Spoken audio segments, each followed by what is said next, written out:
Merry meet. Welcome to Witch Magic. I'm Dawn, and I will be taking you on a spiritual journey to all things magic and witchcrafts.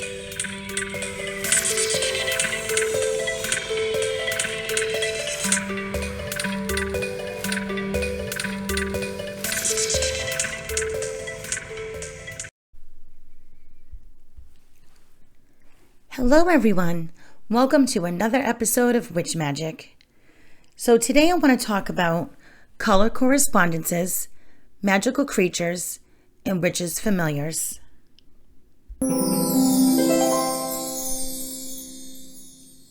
So we see colors everywhere, and we all have a favorite color or two. My favorite color is green, but I also love purple. So what's your favorite color? And how can we use colors in everyday magic? I will go over all of the basic colors and what they are best used for. First, let's go over the birth signs.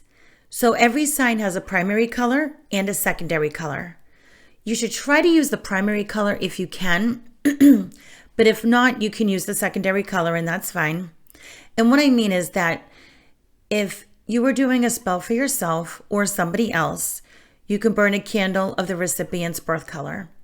So if the secondary color is the recipient's preferred color of the two, and you know when I say recipient, that means whoever you're doing the spell for. So whether it's yourself or somebody else.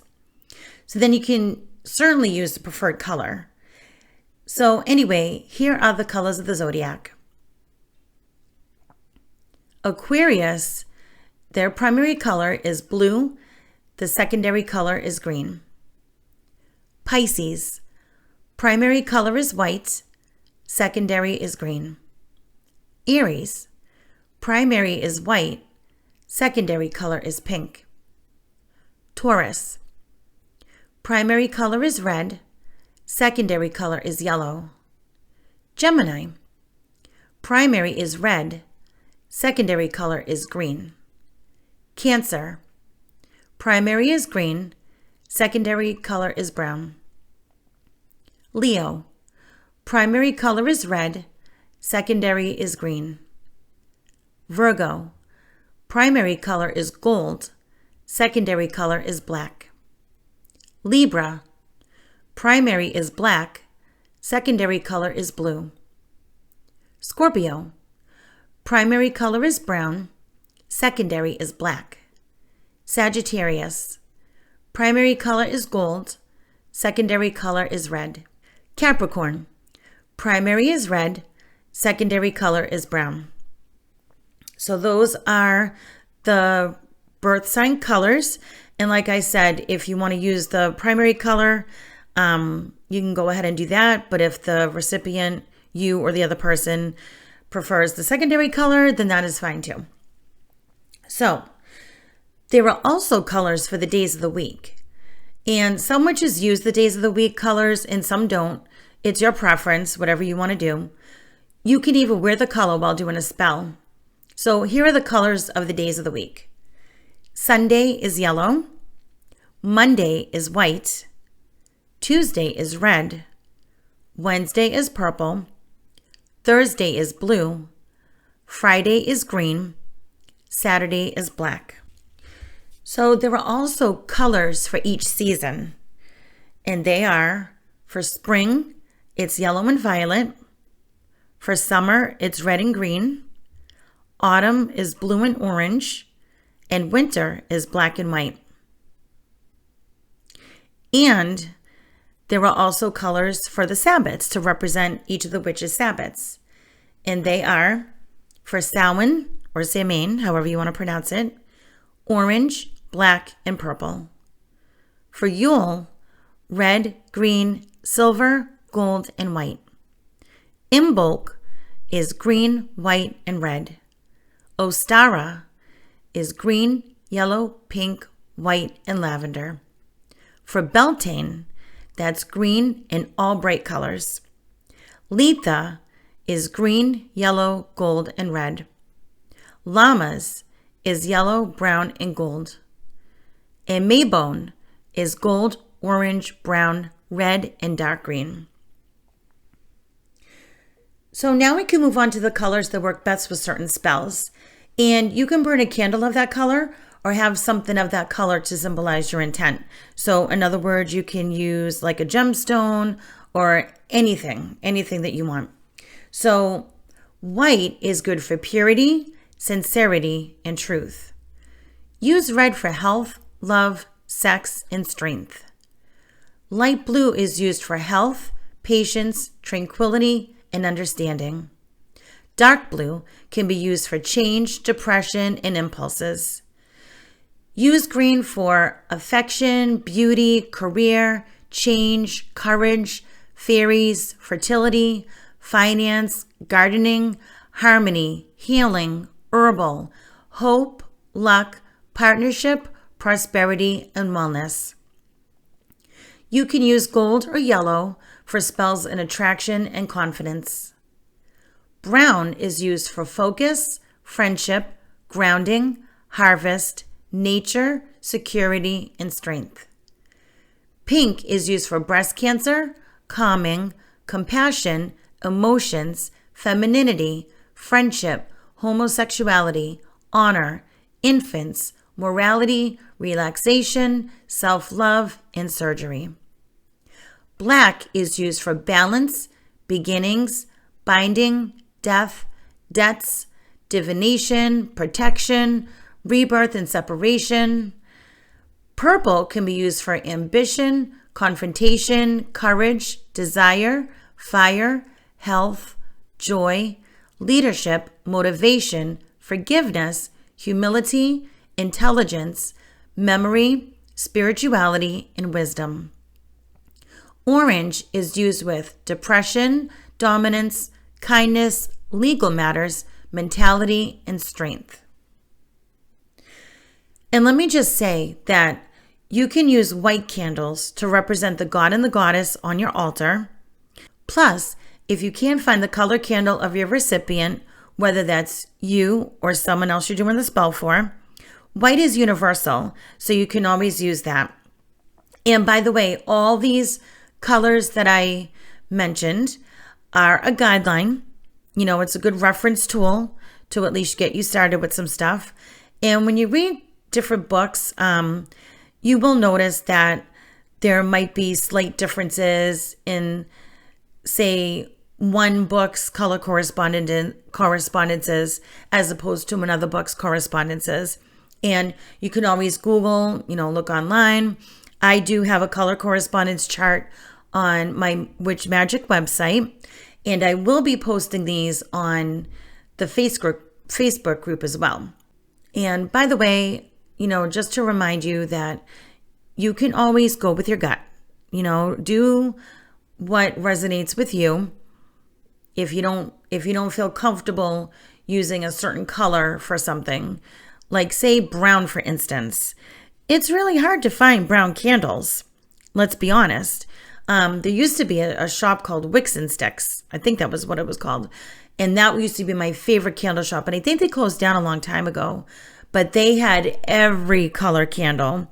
So if you're doing a spell for like grounding, let's say, and you're looking for a brown candle, you can always use white and maybe roll it up in some herbs, to represent that certain spell, anything like that. As long as your intentions are focused and you're thinking about what it is that you're trying to accomplish. So now that we've gone over all of the colors, let's talk about magical creatures. Cats. Black cats are normally associated with witches, but all cats were once worshipped as gods and goddesses, such as in Egypt. Some witches have cats as their familiars, and we'll go over that in a minute, but not everyone is a cat person. Cats are also considered good luck charms in some cultures, and they are known to be sensitive to the spirit world. Dragons. Dragons are really powerful beings, and they can be used to symbolize fire. Go figure, right? The traditional dragon is a huge creature with a wide wingspan and can breathe fire. But there are also smaller dragons that you can keep as a pet, such as a bearded dragon. And I have a very funny story about that. So when my son was younger, probably about 8, maybe 7, we went to our local pet store. And I believe we were there looking for a hamster or something. But anyway, it was a while ago. He was so intrigued by the little aquarium, or whatever you call it, of the bearded dragons. So when it was time to go, he was just staring at these dragons. And this one in particular that was kind of staring back at him. It was so cute. And anyway, when I kept saying, come on, it's time to go, it's time to go, he just kept staring and staring. And I said, what's the matter? And he said, I'm waiting. And I said, waiting for what? And he said, I want to see it breathe fire. I died. It was so funny. It was so cute. I will never forget that. And I had to tell this poor boy that I'm sorry, but it's not going to breathe fire. These types of dragons don't do that. Things like that. And he was a little bit disappointed, but it was something that I'll always remember. It was so cute. Anyway, so the next mythical or magical creature are fairies. Fairies are very magical beings, which is why most witches feel a kinship with them, me included. They come in many shapes and sizes, and they can be very helpful in guiding you through magical workings. But be careful, because some of them can be very mischievous. And gnomes are said to be lucky to have in your garden. That's why you see a lot of yards with the sculptured gnomes all around everywhere. They are very magical creatures. They, like the goblin, are a type of fairy, and they can be very mischievous at times. So those can be one of the mischievous ones. Owls. Owls are one of the most common familiar for witches. They can aid in healing, and they are symbols of good luck and air. Owls were once believed to be shapeshifters that turn into humans. Some people feel safe to have them around. Using leftover owl feathers and droppings are said to be beneficial in certain spells. Unicorns. So when could you see a unicorn? Some witches have been lucky enough to see them during the wee hours of the night, but you can also see them through meditation.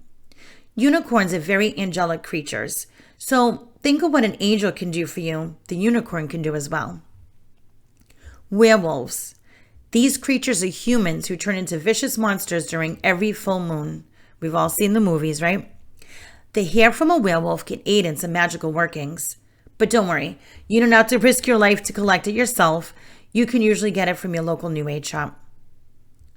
And witches have something spiritually connected to them called familiars. This can be any animal, reptile, or insect, or it can even be one of your own pets. Think about the Patronuses in Harry Potter. This is similar, in which the familiar is there for guidance. To figure out and connect with your familiar, you can do a simple spell. There are books where you can find these, or you can search online. Or do a meditation and mindfully call out to your familiar. Mind you, your familiar need not be of the physical realm, but it can be a spirit presence. So there's the rundown of all the magical creatures. Well, at least just a handful of them that I think you guys are most familiar with. Familiars, like I said, can be any type of animal or anything. So that is all I have for you today. I will be posting the list of the magical creatures and the color correspondences on my Facebook group, and you can also catch those on my website as well. If you have any questions or thoughts, you can connect with me on the group or on Instagram, and I also just recently opened up a Twitter page, so you can catch me on there too. You send me a DM or something, or you can send me an email, and the link to that is also on my podcast site and the website address, the website.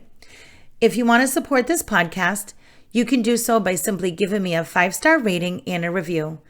Share this podcast with your friends and come join us on Facebook. Have a very magical week. So that's going to do it for today. I will be airing these podcasts about once a week, so be sure to tune in. You might want to choose to get notified when I air so that you don't miss a thing. If you have any comments, please feel free to connect with me on my Facebook group. I will leave the link to that, along with my website, on the show notes. Blessed be.